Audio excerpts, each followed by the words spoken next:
স্থির করেছি যে এবার থেকে নিয়মিত ব্লগ দেব এবং লাইভ করব। তো যদি চাও, যদি মনে হয় যে হ্যাঁ আমার কথাবার্তার মধ্যে কিছু শেখার বিষয় আছে বা আমার ব্লগের মধ্যে কিছু শেখার বিষয় আছে, তাহলে চ্যানেলটা সাবস্ক্রাইব করে পাশে থাকতে পারো, সাথে থাকতে পারো। আগে ভিডিওগুলো দেখো তারপরে।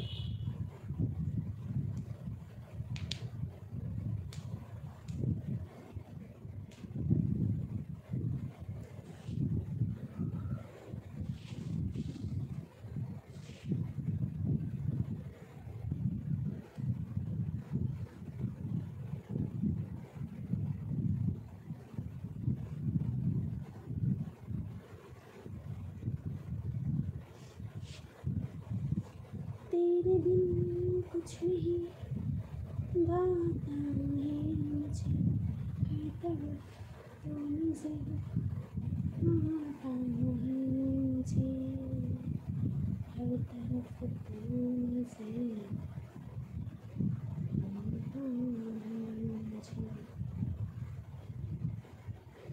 जिंदगी तारों की बात होगी।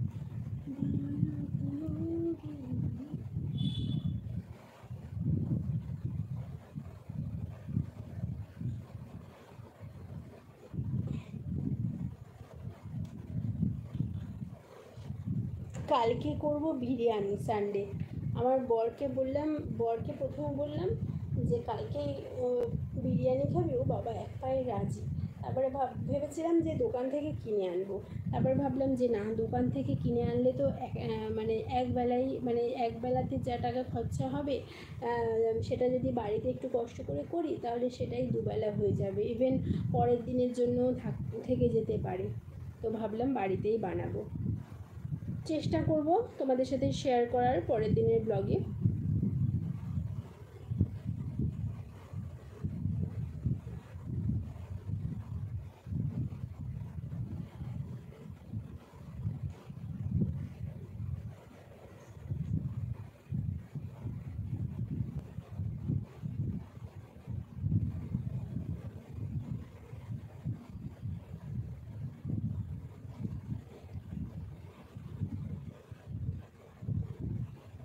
এখন অনেক কাজ আছে, এখন বাজে 11টা 25।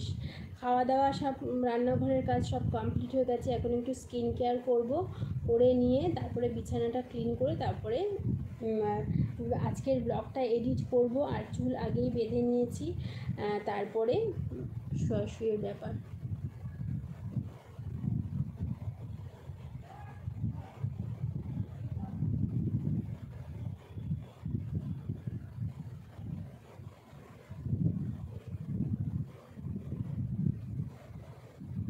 শনিবার রাতটা ভীষণ ভালো লাগে, কেন বলো তো? কারণ জানি পরের দিন রবিবার, একটা ছুটির দিন, বর সারাদিন বাড়িতে থাকবে। আমাদের মেয়েদের এটা ভীষণ একটা আনন্দের বিষয়। ছোটোবেলায়ও আনন্দের বিষয় ছিল রবিবার, স্কুল স্কুল ছুটি। আর যখন টিউশন করতাম তখন টিউশনে আমি শনি রবি দুদিন ছুটি দিতাম। সোম থেকে পুরো শুক্রবার টানা পড়াতাম, শনি রবি ছুটি। শুক্রবার বিয়ের আগে যেমন টিউশনি করতাম, যখন শুক্রবার আসলেই দারুণ মজা হতো। শনি রবি দুদিন ছুটি, ভীষণ। আর রবিবার তো আসলে আরও, যখন বরের সাথে আলাপ হলো তারপর থেকে তো রবিবারের অপেক্ষা, দুজনেই রবিবারের অপেক্ষা করতাম, কবে রবিবার আসবে, কবে দেখা করব। তো এরকম একটা ব্যাপার, সেই সব দিনগুলো জাস্ট ভোলা যায় না। দেখো লিপস্টিকটা দেখেছো কতটা স্মাচ প্রুফ, কখন লাগিয়েছে দেখো, কত ডলছি, উঠছে না। স্মাচ প্রুফ লিপস্টিকটা। আমার বরের সাথে যখন দেখা, আমরা 5 বছর আমাদের লাভ রিলেশন ছিল। 5 বছরের মধ্যে আমরা মনে হয় 4 বছরই একই জায়গায় দেখা করেছি, একই জায়গায়।